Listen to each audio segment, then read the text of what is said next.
Even time can't make unfamiliar.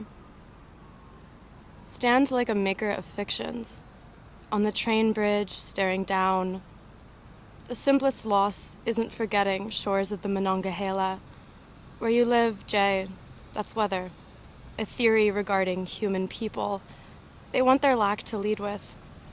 If we can dismantle linear chronology, a lie except in candid photographs, then where was I headed? The weather in Pittsburgh, turned in from Cleveland, looked to the left, past the gutter, each river shining. More renegade madness, arriving at nowhere I've already failed to draw. I broke sideways, told you I'd evolve. It's bullshit, of course. I'm always the same. Street, soft phase black, perfectly black on the wall.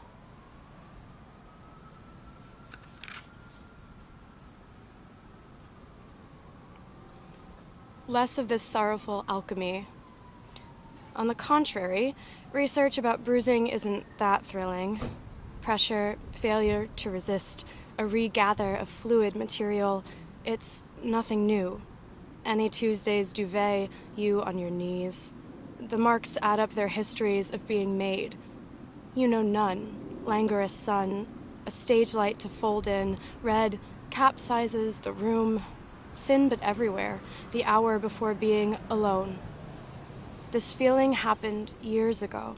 Strange headlights, luminescent and beckoning, shifted between the window bars. Finding you with nothing to be watched doing. Geeked out, a portrait of a woman, sideways, washing her hair. How does light speak of pressure?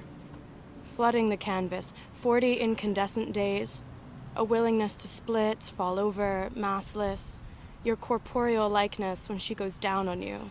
8 minutes, burning up a fuse. Not a requiem yet, or it is already. The girls on television, lying beside each other, are mostly dead. The etymology of never, too, is wildly lackluster. And you, beside yourself, tell me why you're still so sad.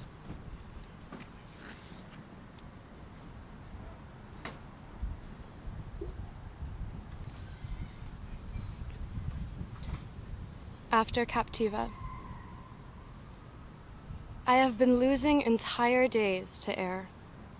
Some town, every town, square by square, all this perturbed wilderness. Again, I arrive at night. In the morning, along the waves of February's archipelago is quaint disease. I count dead plovers who follow me Pacific to Gulf. The sand stays the same. Spoonbills huddle in the bayou, tinged with sulfur, stagnant water. I am heavy with the forgetting I have yet to do. Marksmen wait in the wake with arrows of lead and dusk. An end, after all, is just other people. Rain circles the pool, a Saturn I could fall into if I wasn't so much here, wading into my weight. How loose it becomes each day you are buried. Under a flat sky of ash, they lowered your glass.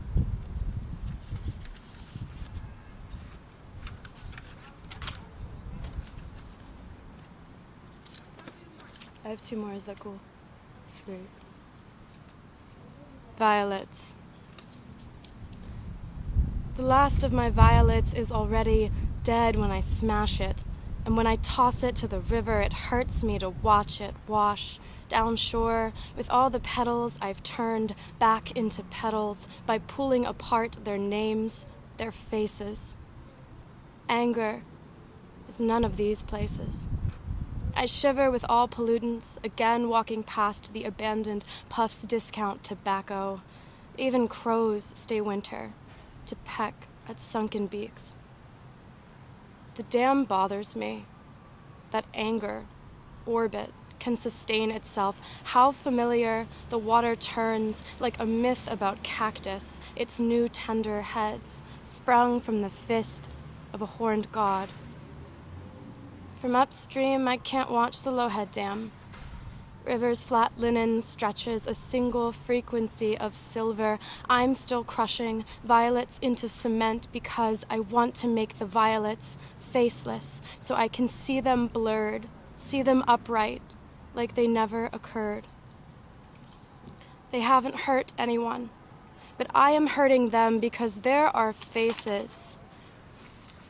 And then there is the dam, where violets begin, or have begun when I first noticed they had faces, violet faces, elastic as backwash, beating against concrete.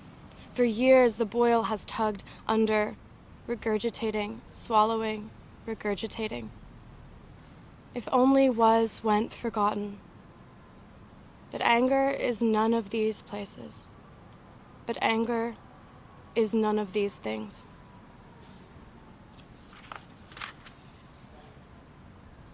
I'm reading this last one because I just sent work to my brother, and I don't send my work to my family ever.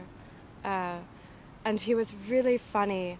He called me after he read this piece, and he was very excited. But I sent him about like 20 pages of my work, and he had made it about a quarter of the way through.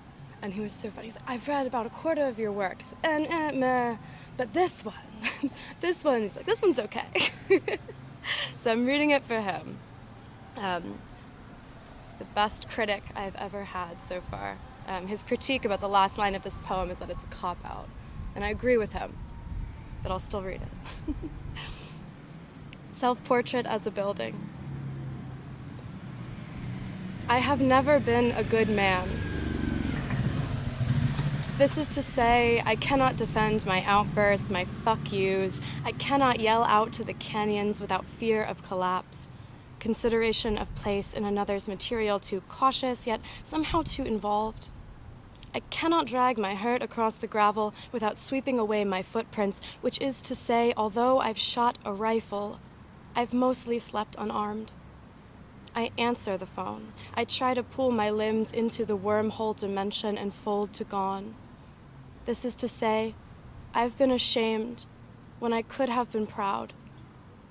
Almost always I have failed the feminine because of aesthetic discrepancies regarding point, line, and plane, perhaps a questionable relationship with adornment.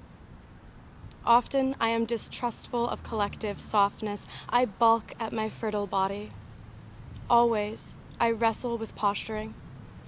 If this sounds hyperbolic, scientifically controlled, grossly misrepresentative of the masses, it is. Thanks.